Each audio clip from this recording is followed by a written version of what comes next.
So the third lecture for today is related to like as I told you that we we missed some of the important topics while just because we could not do those topics in the audio lectures.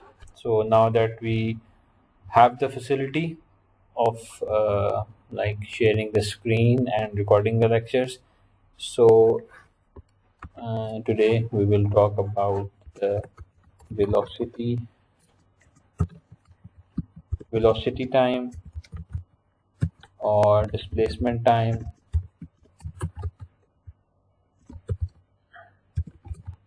and acceleration time graphs and acceleration graphs and acceleration graphs.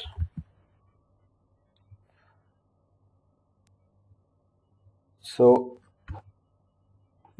first of all, like I told you that velocity is different from speed, um, and displacement is little different from distance. uh, Velocity is a vector quantity, speed is a scalar quantity, displacement is vector quantity, and distance is a scalar quantity.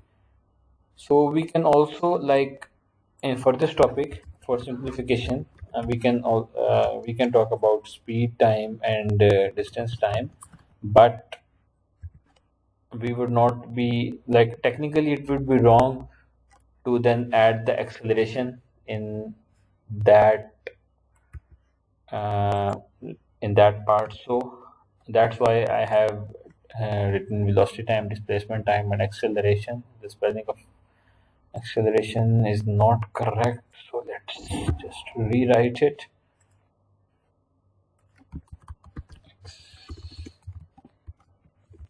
Acceleration.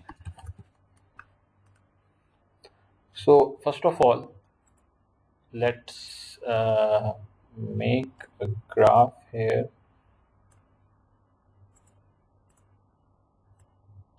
like this, and this graph shows that the of uh, velocity of a car, like on this axis there is time, so here is time, here is velocity. So this shows that the speed or the velocity is increasing as the time is increasing. That means that initially it started from zero velocity at time zero, and then it started gaining some speed up to this point. Like for example, this is um, 40 kilometers per hour, or 40 meter per second. So it the velocity of the car increased up to this point, and then it became constant for some time, and then it decreased to zero. So here is an example for velocity time graph. So this means that this graph shows that initially the car started from rest or at zero position, then it gained some velocity and it attained a velocity of 40 meter per second, and finally it for some time it remained at 40 meter per second, and then after that and the car slowed down to 0 meter per second, speed of 0 meter per second again. Or you can change the unit as per your convenience. It could be anything like 40 miles per hour or 40 kilometer per hour. So that doesn't matter. For now, just the concept is important. So if you are comfortable with 40 miles per hour, so we can talk about 40 miles per hour. That's not a problem. So in this graph, it can be it can be like seen that at when a velocity of a car is increasing, in that phase the car is basically accelerating, because when an object is accelerating, it acceleration means that the velocity of that thing is increasing. At this time when the velocity is constant, although it is at 40 meters per second, the acceleration would be zero because the car is at constant speed. So there is no increase in the speed, so acceleration would be zero. So in this phase, when the car is slowing down, so this would be in this phase, the car would have a negative acceleration, or we can also call it a deceleration. So in this example, we can show that when velocity of a car is increasing, the car is accelerating. When the velocity is constant, the acceleration is zero. And when the velocity is decreasing, the car is having a negative acceleration. So if I want to make an acceleration graph for the same velocity, it would be something like this. I'm just making this graph on acceleration time graph. In this phase, the car would be accelerating and the acceleration would be constant, like it would have a constant acceleration. Uh, in the next video for tomorrow, I will talk but in detail about what acceleration is and what velocity is. But in this case, the acceleration would be constant in this phase up to this point. Then the acceleration would be, I'm just going to change the color. Acceleration would be zero in the next phase. So this is zero acceleration.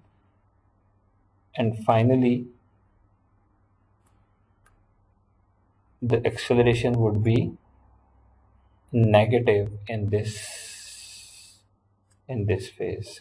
So it would be like something like this. So this is just to like briefly introduce about what acceleration time graphs are, how can we make the acceleration time graphs if there is any statement written. So how can we make some acceleration time graphs? So to this was just like an introduction. So this is an introduction only. So tomorrow in the next lecture we will discuss in detail about what velocity time graphs are, what acceleration time graphs are, and what displacement time graphs are. So just for an example now, I'm going to make a displacement time graph here.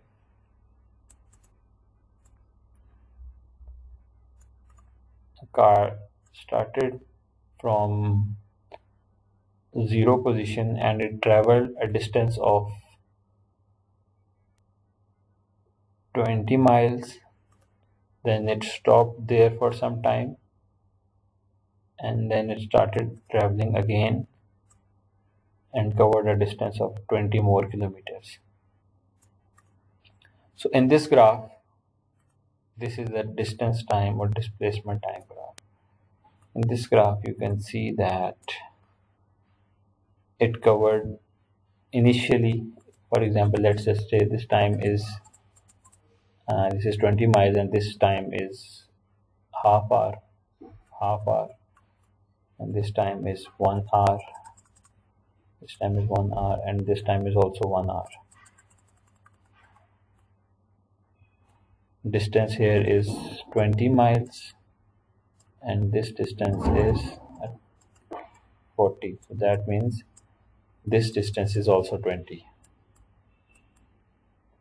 So we can see that the car initially it covered the 20 miles distance in half hour, then it stopped for 1 hour, so the distance remained at 20, and then finally when it resumed the journey, so the distance, the next 20 miles were covered in 1 hour. So we can deduce from this graph that initially the speed of the car was higher, then it stopped, then compared to this speed, let's just say this speed is speed B and this speed is speed A. So the speed A was or is greater than speed B because the same distance is covered in half of the time. So we can just by looking at the graph, we can say that the speed in this region was greater than this region. So we will continue this in detail in the next lecture. This was just to introduce you a little about the displacement time, velocity time, and acceleration graphs.